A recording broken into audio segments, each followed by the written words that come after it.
मेरे प्रिय बच्चे, युगों युगों से ही मनुष्य कुछ प्रश्नों के उत्तर ढूंढता रहा है। चाहे यह उसके जन्म का प्रश्न हो, उसके जीवन के उद्देश्य का प्रश्न हो,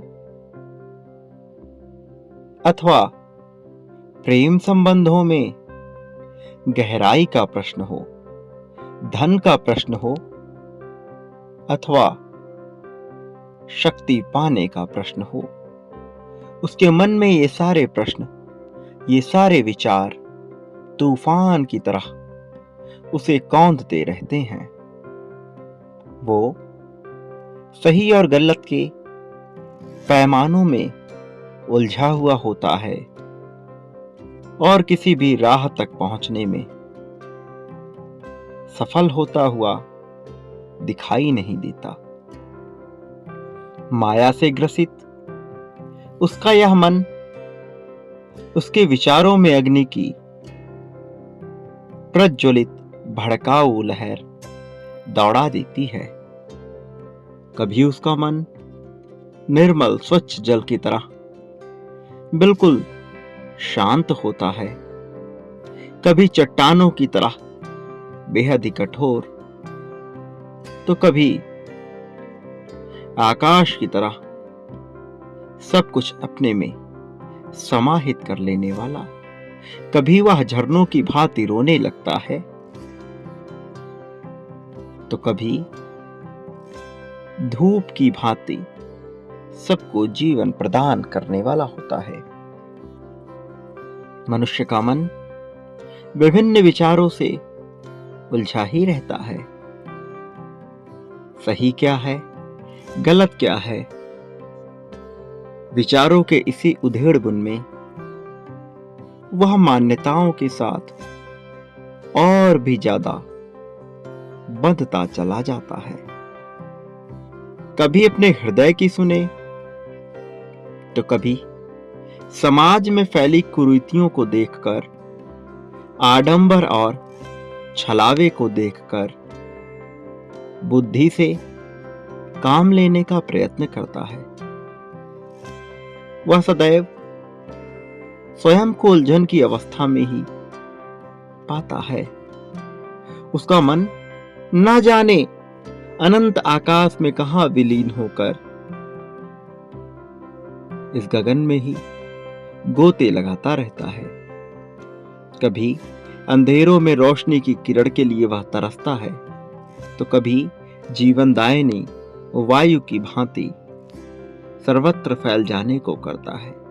कभी संकुचित होकर किसी अंधकूप में खो जाने को उसका मन कहता है, तो कभी सब कुछ पा लेकर वह कहां पहुंच जाए इसकी कल्पना भी नहीं कर पाता। कभी वह स्वयं को समाप्त कर लेना चाहता है और इस संसार के नियमों, बंधनों और मान्यताओं से स्वयं को पूरी तरह मुक्त कर लेना चाहता है, तो कभी लालसावश इसी जीवन को जीने में अपना सब कुछ लगा देता है। किंतु वह जब किसी फैसले पर नहीं पहुंच पाता, तो उसका यही मन उसे बहुत ही ज्यादा विचलित करता रहता है।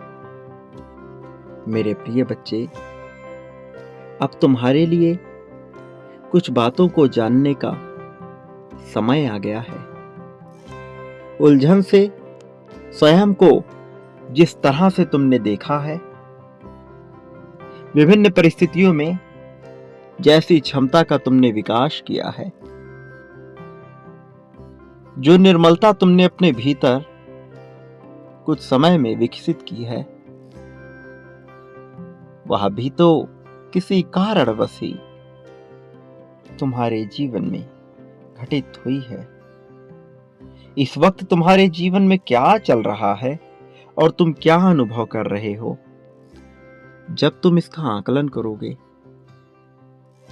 तो तुम्हें अपने ऊपर गर्व करने के इतने अवसर प्राप्त होने वाले हैं जो तुम सोच भी नहीं सकते।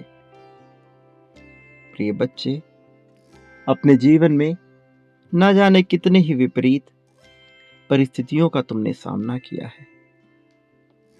ना जाने कितने ही ऐसे स्थिति में तुम स्वयं को फंसा हुआ पाए हो, जहां से कोई राह निकलना असंभव सा लगता हो। रोशनी तो बहुत दूर की बात, जरा सी चिंगारी के लिए भी तरसे हो तुम। मैंने तुम्हारे मन की व्याकुलता को उसी भांति महसूस किया जिस भांति तुमने उसका अनुभव लिया।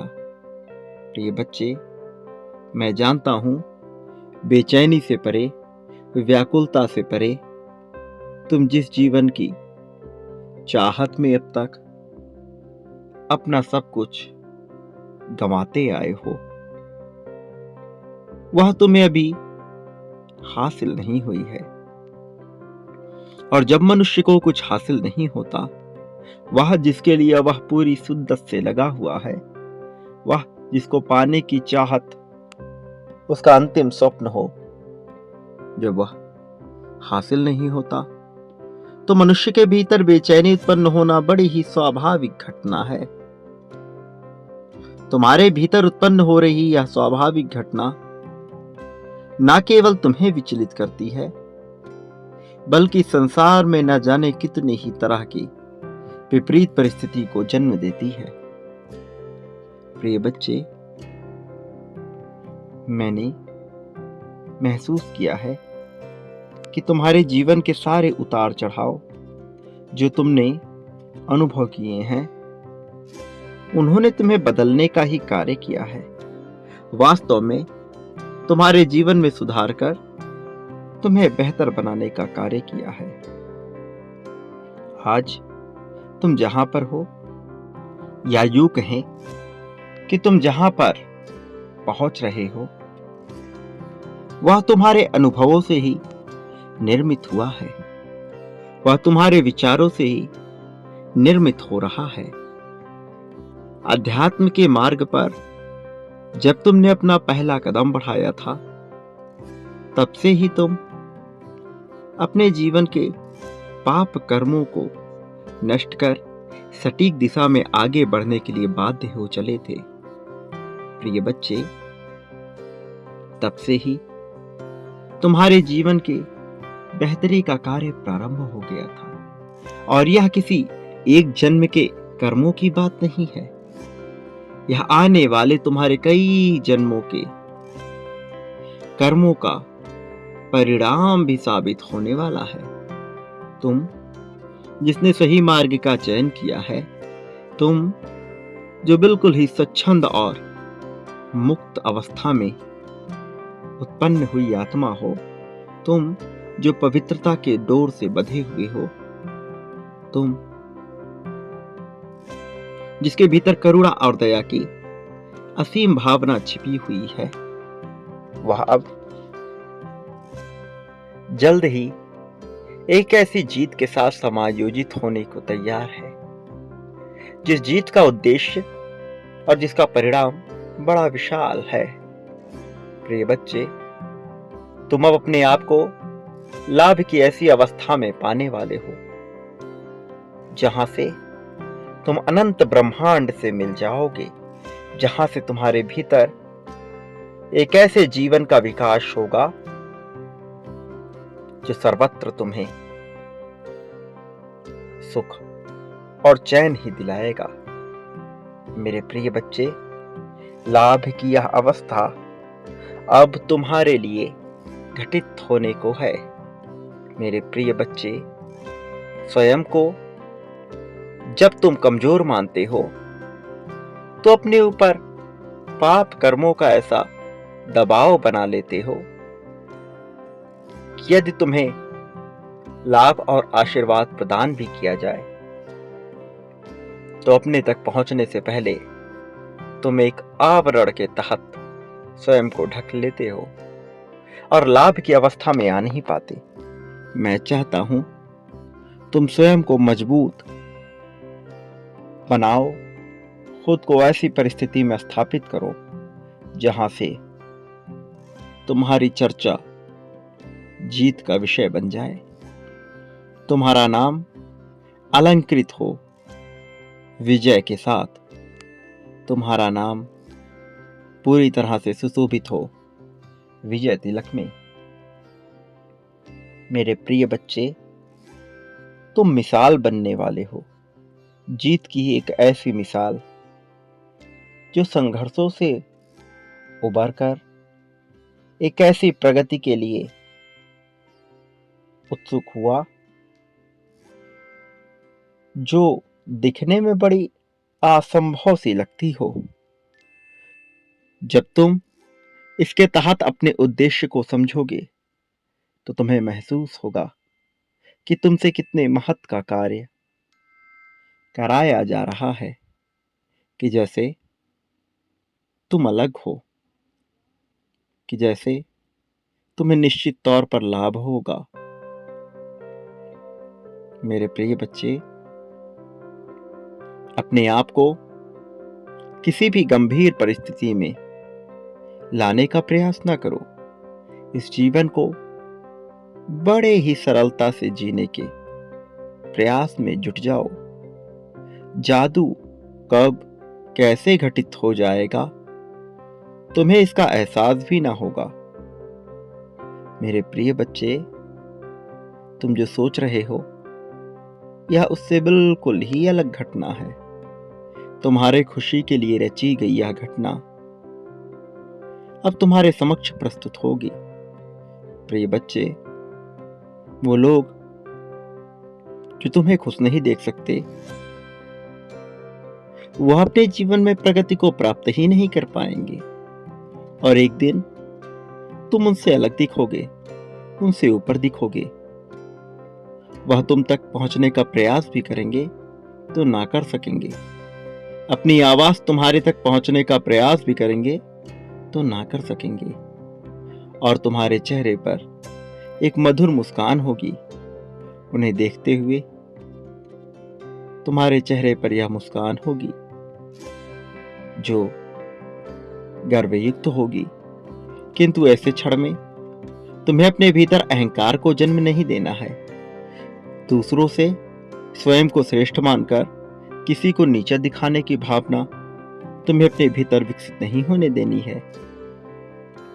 ऐसा करना आवश्यक है, क्योंकि अब तुम्हारा जीवन बहुत तेजी से प्रगति की ओर बदलने की कगार पर है।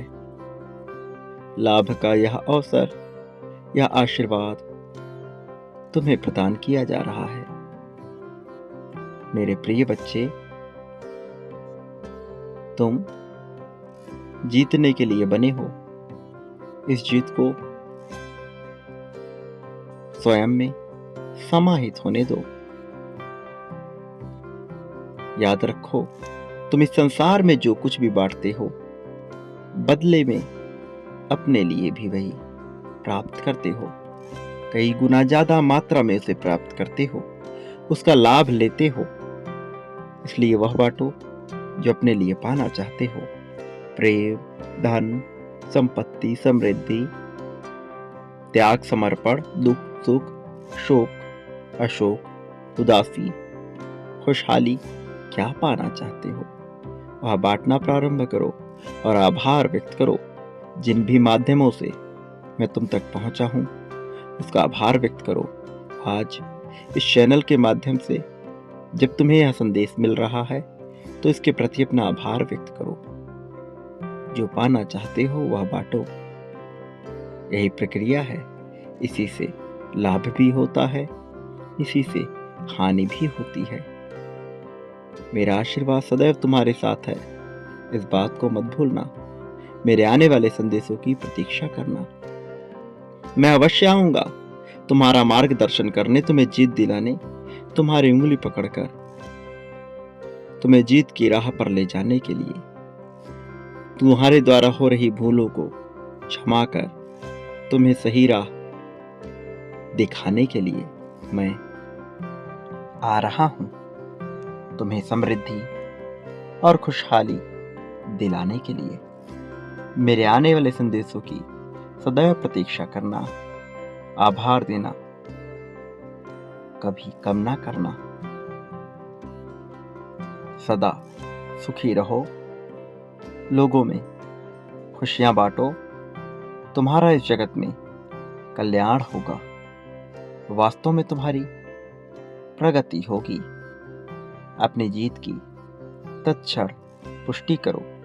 संख्या 555 लिखकर यह दर्शाओ कि तुम इस जीत को पाने के लिए उत्सुक हो। यह दर्शाओ कि यह जीत तुम्हारे लिए रची जा रही है। प्रिय बच्चे, स्वयं को लाभ की परिस्थिति में लेकर आओ। मैं जीत रहा हूं, जीत मेरे लिए बनी है, जीत पर मेरा अधिकार है। संख्या 555 के साथ यह लिखना ना भूलो। संख्या 555 की ऊर्जा तुम में समाहित हो रही है। जल्द ही तुम्हें इसका अर्थ पता लग जाएगा। बांटना और आभार व्यक्त करना बिल्कुल भी बंद ना करना। जीवन में प्रगति के अवसरों का दोनों हाथ फैलाकर स्वागत करना। तुम्हारी प्रगति होगी।